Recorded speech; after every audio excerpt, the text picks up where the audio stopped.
Yes, guys, we're back for episode 12 of the Fulham career mode. We have the new season of the Premier League starting today. Well, in this anyway, in our season we do. After we got promoted from the Championship with a very high and very determined 101 points. The boys did really well. And we do start the season with a cheeky pre-season tournament. I may as well do them because I need every penny I can get. The board gave us £53 million to spend. I can't recall if I show it in the episode, but they gave us £53 million to spend.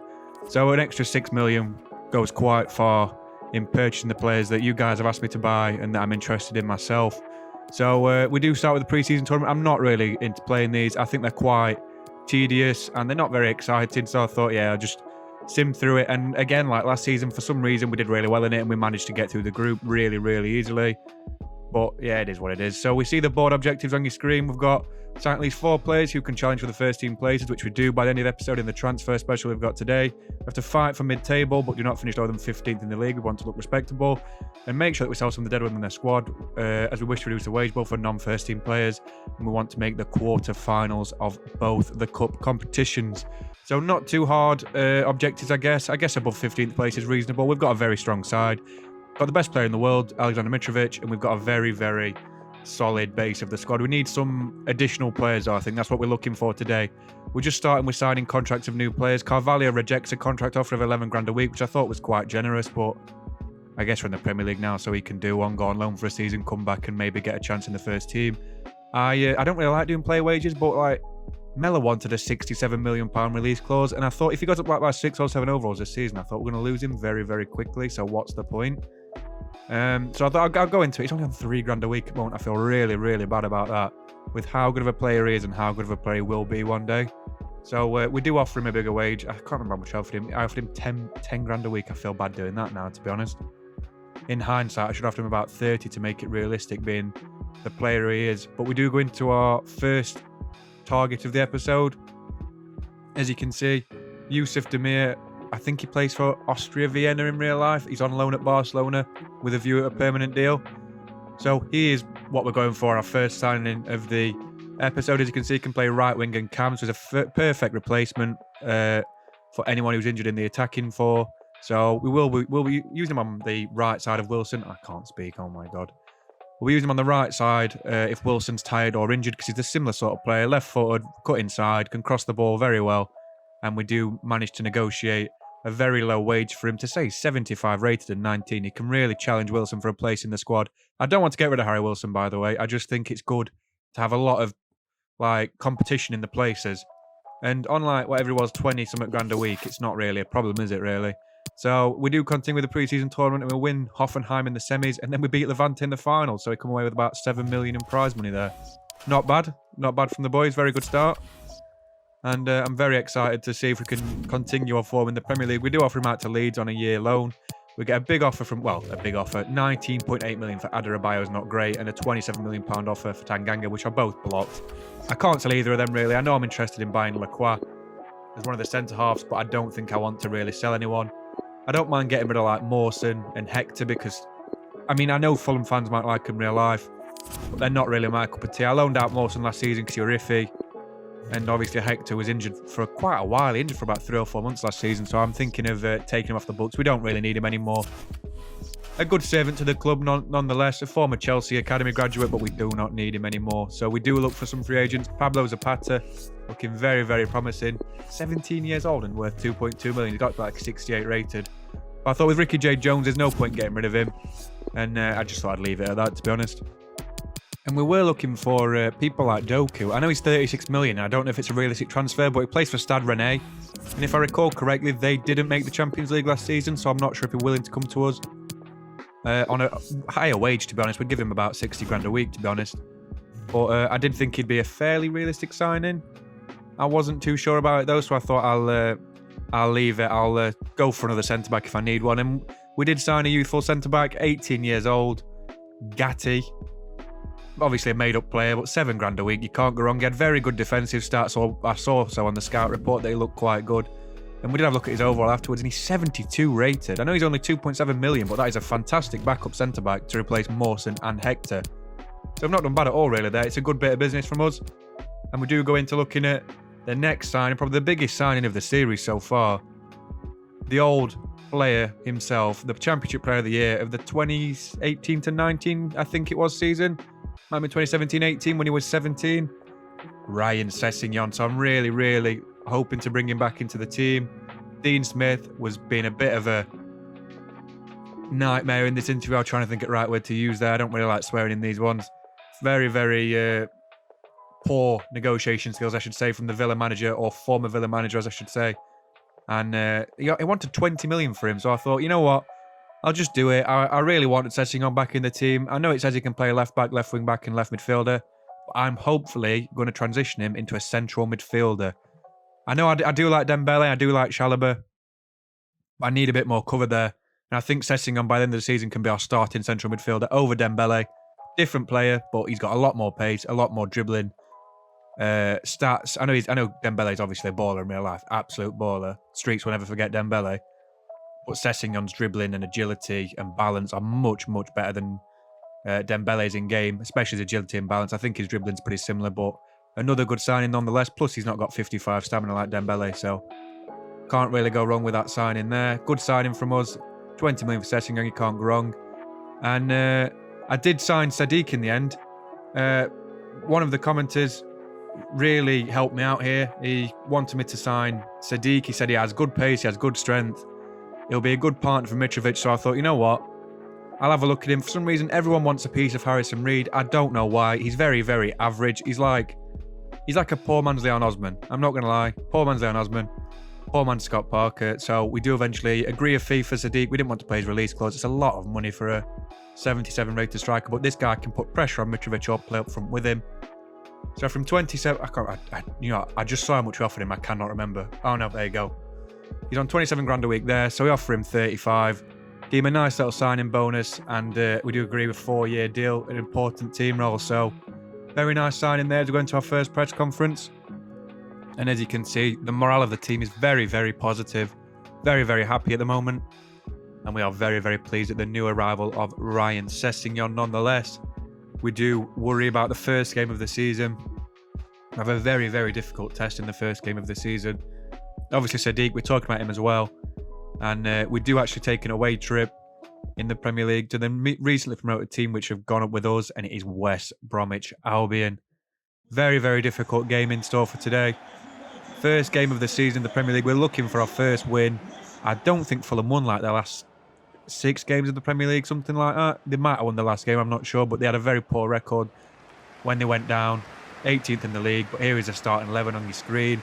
It's the usual team we play all the time. I love the Premier League graphics. It's an absolutely fantastic package. But Dembele does start, and we do have our first shot on goal with Mitrovic, of course it is, in the 4th minute of the game.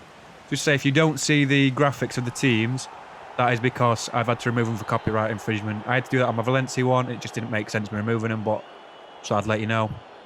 Hopefully it's still in there by the time the video opens, but I don't really want to get copyright claimed and have a lot of people not watch it. So it's just what it is. As we do have another attack on the 10th minute. Wilson and Mitrovic link up really, really well to split apart Bartley and co. And look at that for a finish from Mitrovic. I know he didn't score a finish like that against Portugal, but oh man, he's definitely the best striker in the world. I can't think of anyone better. The most handsome man in football, Alexander Mitrovic, puts us 1-0 up. Look at that for a finish. Fantastic from Mitrovic. As we do have another chance again. Mitrovic creating all sorts of problems. Pass it to Harry Wilson, and Sam Johnston makes another good save down to his left-hand side. I do like Johnston. He's a very, very good goalkeeper. That game he had against us last season was exceptional with his 10 rating. But, I mean, he was nowhere near that one, was he?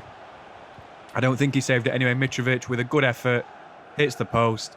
And we do manage to pick up the ball with Adebayo, takes the heaviest touch known to man, turns like a double-decker, and plays it out to Tanganga. That was all the action for the first half. We do go in at 1-0. And very nice to see. 1-0 at half-time at the Hawthorns. Very difficult place to go. But nonetheless, very, very good indeed. The main action we saw in the second half was a substitution for Sadiq and Demir making their debuts for the team. For Wilson and Mitrovic, who were both tired. I don't know why, but they were both dead. So brought them on. Sadiq looks absolutely ginormous in game. And I can't wait to have a few more chances with him. But West Brom from the goal kick, take a little chance. Grant passes the ball to Robinson, but look at this defending. Tete and Tanganga were fantastic this game. I just wanted to show that little highlight there is we do break through Sessegnon, who did come on for Dembele at half-time. I just didn't want to show it. And we do get a little chance. Cross the ball into Mellor at the back post, and he puts it wide. Enter the chance, but, I mean, not bad nonetheless. And then, look at that for an effort. I mean, if he'd have scored that, I'd have just taken my hat off and said, well done. And that was all the attempts they had in the second half, and they did hit the post. And we were fortunate not to come out with a draw, but I did think in general we did deserve the game. Bit of a Michael Owen comment for you there, but still not a bad result. In the first press conference back in the Premier League, we are ecstatic with the win at the Hawthorns. First clean sheet of the season as well. That took us about 15 games last season to get a clean sheet in the Championship. So we're very, very happy with the result. Not many goals. We had a lot of chances though when Johnson had another good game. But so did Rodak have a decent game as well. So we do win the first good episode. But this is the massive talking point. The second game of the season, the first home game of the season, back at the Cottage in the Premier League. The nicest looking stadium in world football. I mean, look how quaint it is. It's a fantastic stadium, a good capacity, a very nice Premier League stadium. And I cannot wait to be back in the dugout at the Cottage again. So we do change the team a little bit. We have Sessegnon coming for Mitrovic, and we have Sadiq who comes in for Harrison Reed as Zambo Anguissa drops to the midfield. And it doesn't take very long for them to have their first chance of the game. Kenny McLean plays the ball to Rashica. I don't think Rodak's got any chance at that at all. I mean, he's been woeful so far this season, hasn't he, Rashica? I thought he was a very good player. He was linked with loads of big teams like Liverpool and Arsenal a few years ago, but honestly, disappointing. But nonetheless, I don't know how Norwich stayed up that season, but they did, and he has put them 1-0 up. And we're under the cosh a little bit, to be honest, as Norwich intercept the ball from Mitrovic's pass. But in the 22nd minute, Rashica again just keeps driving with it, and Rodak is forced into a fantastic save.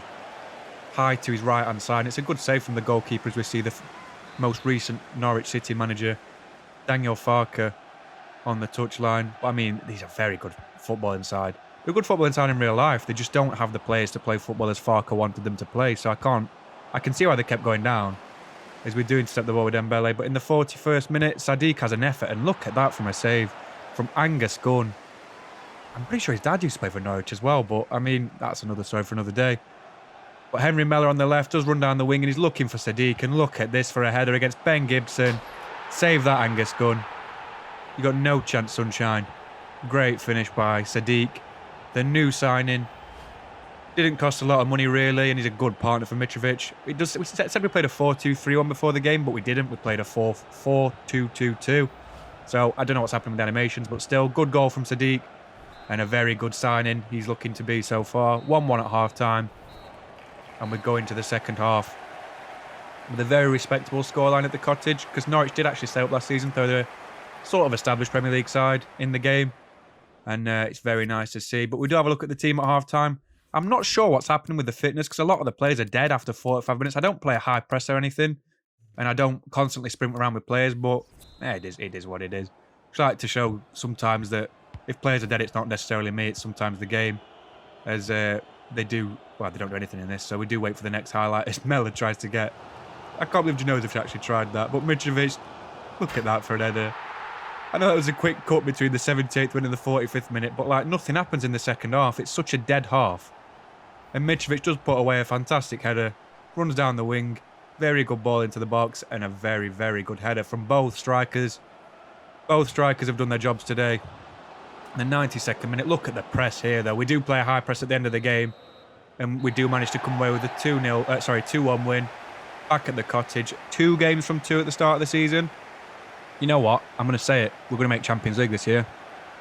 I'm not jumping to conclusions whatsoever. We're definitely going to make it. If we don't make it, I'll do 500 press-ups on camera in one sitting. So, there you go. There's a promise for everyone. If we don't make Champions League, 500 press-ups in one sitting. Should do it in one anyway, to be honest. Easy going. But a very nice result from for the fans anyway. Very nice result at the Cottage. Rashica obviously scored first, and then Sadiq and Mitrovic did rescue us. The new signing and the best player in the world do come to our rescue. So the press conference at the end of the game, very good result. We're very happy with it. We have got 6 points from 2 games, which is not something you would normally say about Fulham in any Premier League era. I know they finished 7th once, but 7th once, that's such a hard saying. 7th once. My God, I sound like a right nugget. But yeah, good result from us at the end of the episode. Only 2 games in this episode. I didn't want to make it too long. I know it's a transfer special, but I mean, we got 4 signings. We got a few good signings in. We do look at the league at the end of the episode, and we are actually 3rd in the league. So look at that. That's our real season, that. Who are Man United? I mean, the rest of the league look a bit poor. Liverpool, 1 point from 2 games. I'm not sure about that. Not sure Klopp will last long on form like that, but still. Done very well this episode. 2 wins from 2, as I keep saying, as I have that on repeat, to be honest. The team's looking fairly strong. I know Sadiq had a very good game. The new signings are settling in quite well. Gatti's not going to get too many games, to be honest. He's just sort of there. Sessegnon and Sadiq were fantastic, and Demir was all right off the bench. But we do indeed enjoy the first couple of wins of the new season. Next episode, we've got a home game against Middlesbrough, and then a away game against the King Power against Leicester. The home game against Arsenal at the Cottage, and then we've got another away game against Newcastle at St James's Park. That's what I like to call it. So thank you very much for watching again. Please like and subscribe. Thank you very much.